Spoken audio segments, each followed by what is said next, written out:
How's it going, everybody? eCom Tom here with another video coming at you guys. And in this video, I want to show you guys a little experiment that I ran about a month ago. This experiment had some pretty crazy results, so please be sure to give this video a thumbs up so we can get it out to as many people as possible, because there's not a lot of YouTubers talking about this.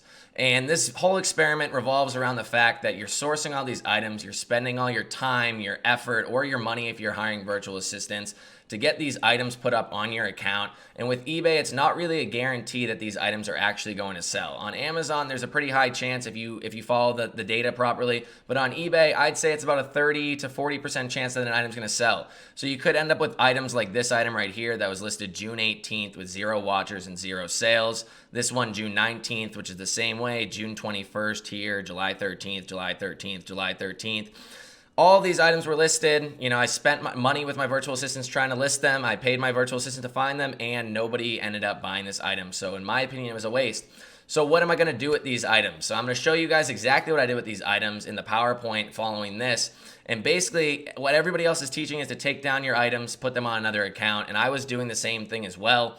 But I wanted to find a different way. And this experiment got 20%, more than 20% of the items that I did this experiment with started selling again when they hadn't sold for over 45 days and didn't have any watchers and 0 sales. So I hope you guys are excited for this. I'm gonna take you guys inside of my PowerPoint and I'm gonna see you guys there. So here we are inside of the PowerPoint, and this is the breakdown of my whole entire experiment. So basically back in August when I started this experiment, I noticed that I had items up for over 45 days that had never had any watchers and had never sold. So I delisted every single one of these items. And you know, that goes the same with delisting them and putting them on another account. But what I did instead, which is the main secret here that nobody really ever talks about, and I had actually never even attempted this, was I just delisted them, unlisted the item, and I can show you guys how to do that. You unlist the item, and all you do is just relist the item back on the same account. You don't have to do any extra effort because of the fact that it's already there. You already delisted it. The listing's already ended. All you have to do is just go into your ended listings, click relist, and put it back up. So what does that do, and what is it really telling us here? It's really saying that when you list an item, there's a chance that, you know, whether it's like whatever luck you had that day, the stars weren't aligned or anything like that, that there's just a chance that your items will never sell. If some of your items don't sell fairly quickly, there's a good chance that they will never sell. They'll continually get pushed to the bottom of the search, and that's just the way that eBay works at the moment. And, you know, what I did was I found 60 items. Some of them were from May, and I took them down in August. Some of them were, you know, just over 45 days listed, and I took them down. I took down 60, I think it was 61 items. It says 60 here. Items that had never sold and never had any watchers over the last at least 45 days. And I relisted 21 of those items. The reason why I didn't relist all of them is because I ran another experiment, which I'm going to be talking about in another video on the other 40-ish items. But I relisted 21 of those items, and I wanted to see if any of them would sell. Just a, you know, shot in the dark. I already spent time, money, and effort getting these items put up onto my account. Why would I not just try to relist them again and see if they worked? And not a lot of people are talking about this, so I just wanted to, you know, see if it worked. So the reasoning behind that is eBay listings are variable, and you never know if they will sell. You can, you know, hedge yourself and make sure that you have a high likelihood of the item selling if you're sourcing them properly, but you're never going to guarantee yourself a sale. So I want to show you guys the results that I had. So I listed those 21 items up. I promoted them at the same percentage. I believe it was 3%, you know, a healthy margin, like 10% on the front end. And the same exact thing that they had been listing up before. Same description, same title, same pictures, same everything. Nothing had changed. And the crazy success story here that just blew my mind was that out of those 21 listings, I didn't even relist all 60 of them. Out of those 21 listings, 6 of those listings sold. And yes, that might be a small sample set. If I tried it with a larger number of listings, it might be a little bit less, but it could also be a little bit more. And, you know, we really can't tell unless we start running this on a large scale, which I do plan to do. As I showed you guys at the beginning of the video, I do have a lot of items that are still 0 watchers, 0 sales. I just haven't had time to get around to it. I'm making decent sales on that account, so why not just keep them where they are? I do not believe having a bunch of old stale listings on your account is really affecting your account, but I do believe that you could be doing something a lot better with these listings. You could be relisting them, you could be putting them on another account.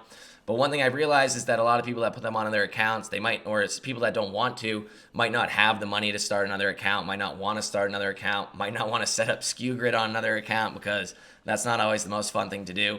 So there's a bunch of reasons why you might only want to have one account, and I'm really happy that this experiment went the way that it did because it shows that whether the item sells or not the first time around, you always have a second time around. You always have a third time around. And I didn't do it a third time, but I could take down the 15 of these items that didn't sell after about 45 days of them not selling, seeing if they got any watchers, and then delist them and relist them back up and see if any of those sell. So it's pretty much an endless experiment. I do think that there's probably just a point in time where you're going to have to say, hey, this listing's just not going to work out. I'm just going to give up on it. Could be seasonal, could be something else, but there's always a reason as to why it's not going to sell, or an idea as to behind to why it's not selling. But so it was 28.5% success rate, which I believe was pretty damn good.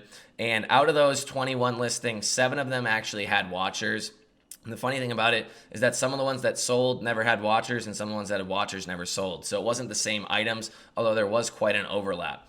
So that's 33.3% watcher rate. The percentage of people that, percentage of those items that did get watchers, at least one.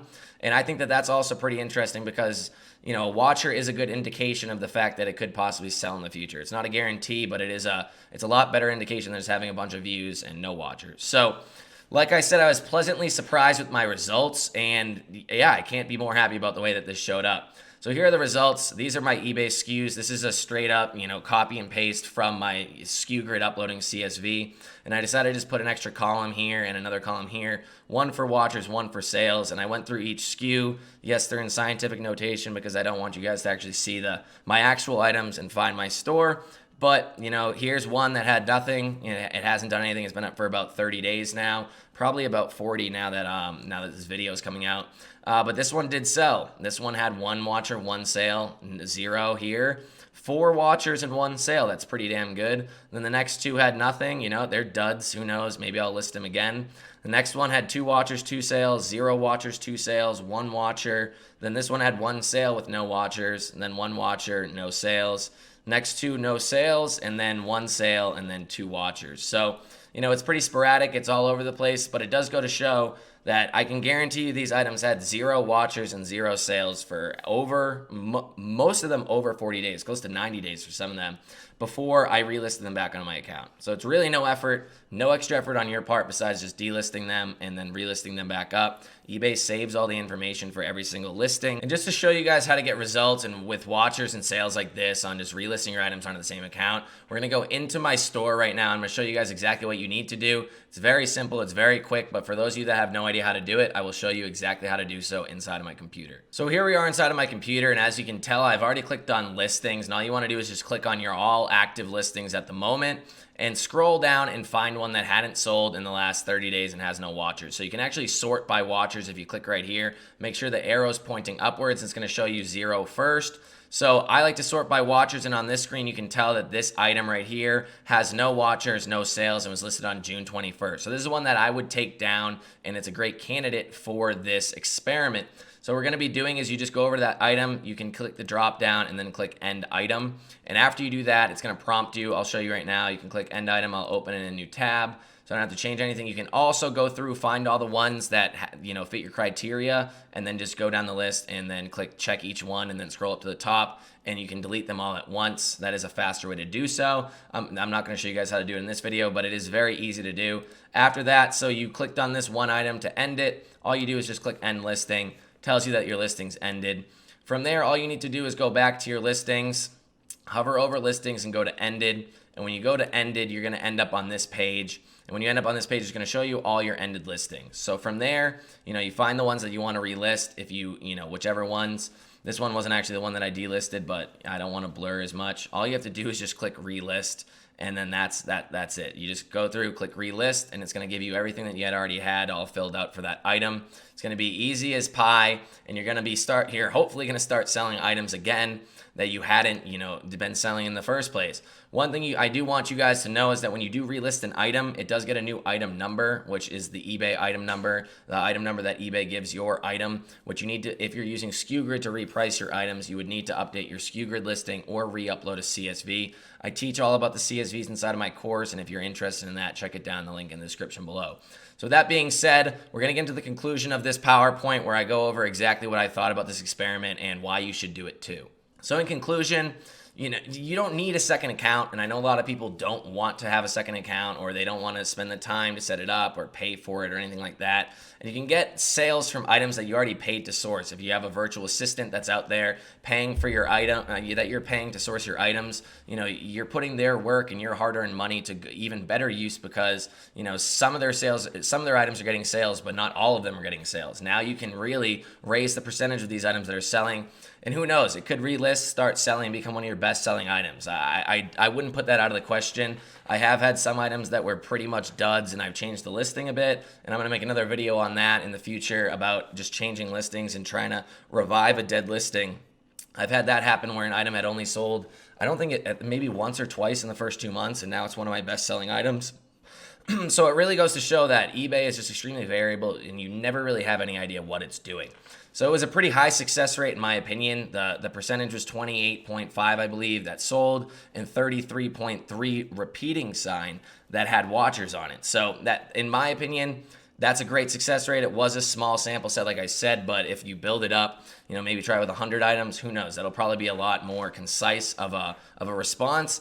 But at least it goes to show that not all of them that had never sold would just never sell again. There is some that did sell. There's a decent percentage of them.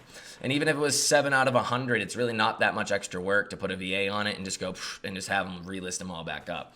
So like I said, eBay listings are variable. You're never going to be guaranteed a sale. On Amazon, if you find a good item, you're pretty much guaranteed a sale as long as you be competitive. But with eBay, you never know. Yeah, I've pretty much given up on trying to figure out every little minute detail of eBay's algorithm, because it's just too hard to follow. But just if I'm making sales, then I keep doing what I'm doing. If I'm not making sales, then I'm going to tweak it. And I always try to make little tweaks to see if I can actually increase my sales, like this experiment. So work smarter, not harder. You don't have to keep sourcing all these items if you've already sourced a ton. I know some people will just take down all these listings and just never use them again. Just leave them in a sheet, never source them again. Who knows? I don't know exactly what your game plan is, but you should really consider just taking these items and throwing them back up on the same account again and just seeing if anything sells, because I just proved to you guys that it will sell.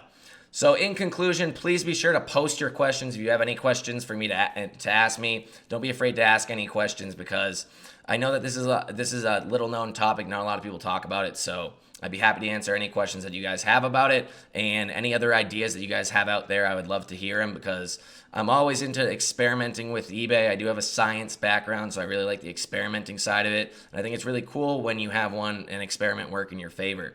If you found this helpful, please be sure to subscribe. If you haven't seen already, I did just hit 10,000 on YouTube. So thank you guys very much. I couldn't have done it without you guys. I'm extremely excited. It's one of my biggest goals from when I first started. But now, if you haven't subscribed, please also do so, because we're on our way up to 100,000. We're going to set our goals big here.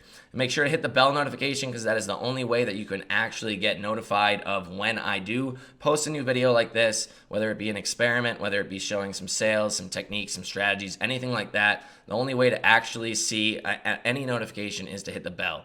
So I hope you guys enjoyed this video, and I hope you guys enjoy the cool new end screen that I made at the end of this video, because it took me a couple hours to do it today. And I'll see you guys in the next one. Thank you.